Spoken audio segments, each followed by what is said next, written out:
Wa idh yarfa'u Ibrahimul qawa'ida minal baiti wa Ismailu rabbana taqabbal minna innaka antas samiul alim. Ketika Nabi Ibrahim meninggikan pondasi dari Baitullah bersama Nabi Ismail, beliau berdua berdoa, Rabbana taqabbal minna, wahai Tuhanku, terimalah amal kami, terimalah bangunan kami, terimalah kerja kami dalam membangun Baitullah. Innaka antas samiul alim, sesungguhnya engkau adalah zat yang maha mendengar dan zat yang maha mengetahui.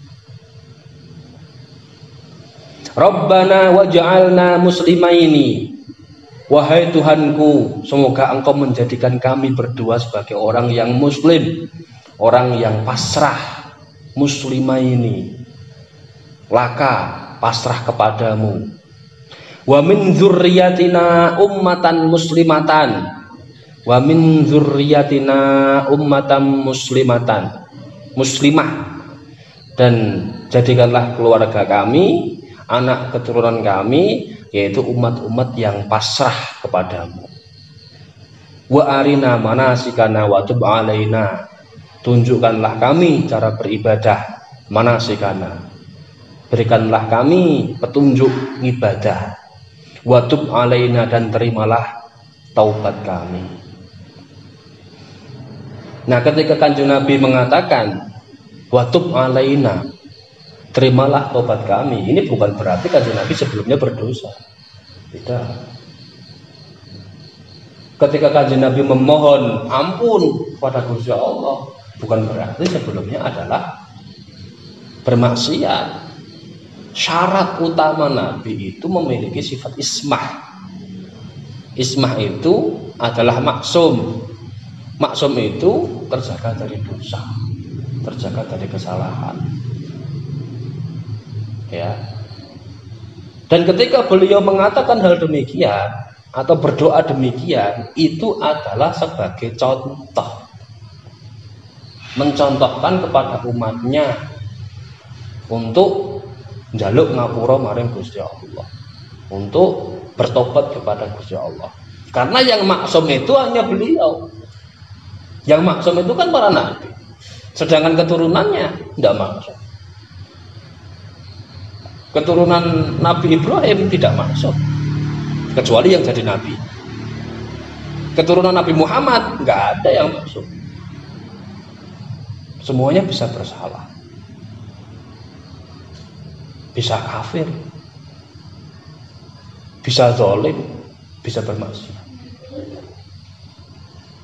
Ya, jadi keturunan bukanlah jaminan. Nggak ada jaminan baik, meskipun berpotensi besar untuk baik. Dan ini adalah pelajaran dari beliau agar kita mencontohnya. Wa tub alaina, terimalah taubat kami. Innaka antat tawwabur rahim, sesungguhnya engkau adalah zat yang maha penerima taubat dan zat yang maha pengasih.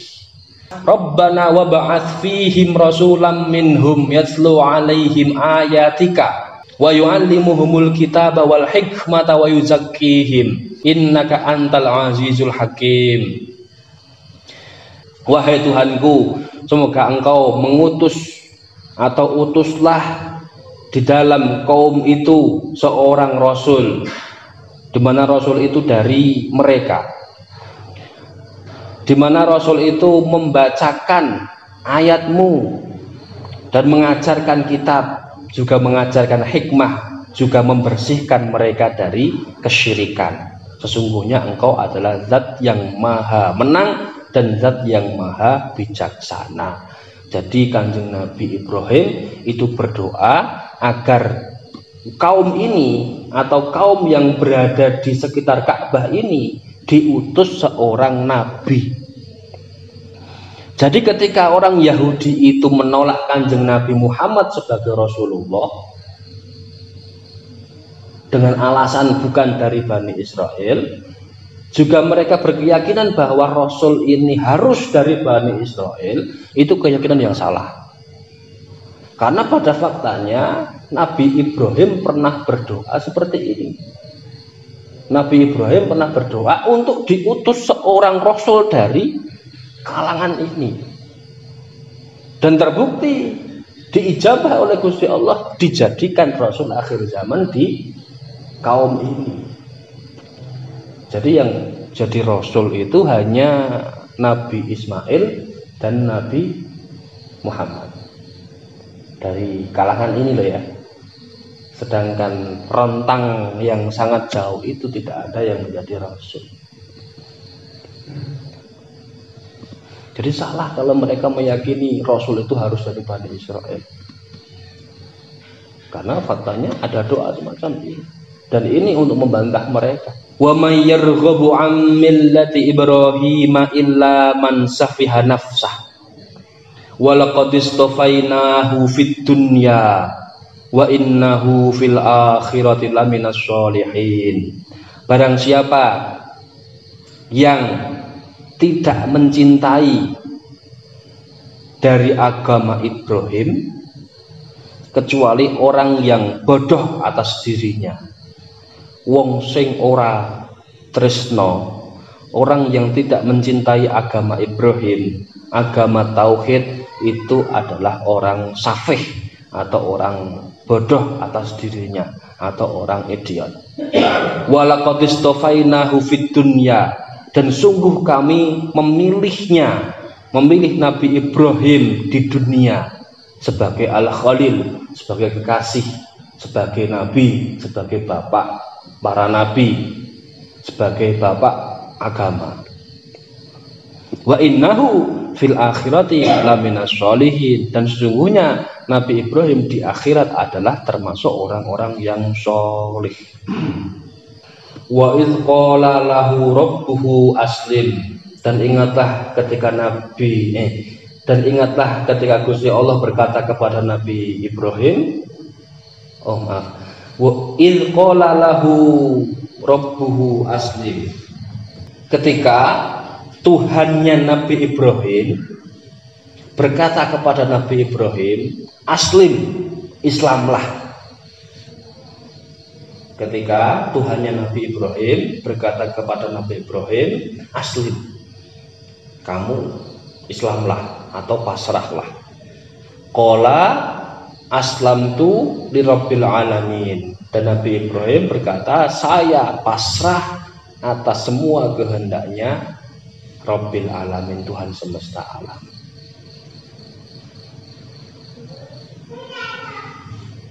Ya. Wa wassa biha Ibrahimu banihi wa Yaqubu ya baniya innallaha astafa lakumuddina fala tamutunna illa wa antum muslimun. Dan ingatlah ketika Nabi Ibrahim berwasiat dengan kalimat di atas tadi, berwasiat kepada anak turunnya, kepada keluarganya, dan juga Nabi Yakub mengikutinya, mengikuti sama-sama berwasiat kepada anak turunnya. Wasiat itu adalah ya baniya, wahai anak turunku, innallaha astafa lakumuddina, sesungguhnya Allah itu memilihkan untuk kalian agama Islam, agama tauhid. Fala tamutunna illa wa antum muslimun, maka janganlah kalian mati kecuali dalam keadaan Islam. Karena memang Islam itu sebenarnya sudah ada jauh-jauh hari sebelum Nabi Muhammad. Islam itu sudah ada.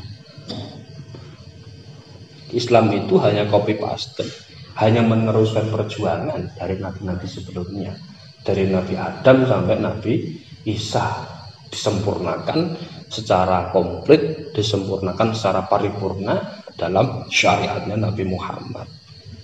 Jadi tidak ada yang menyeleweng dari agama sebelumnya, kecuali penyelewengan. Kecuali penyelewengan itu, penyelewengan dari agama sebelumnya tidak diikuti. Jadi istilahnya tajdid, memperbaharui, memurnikan kembali, ya, mengembalikan ke relnya, itu Islam.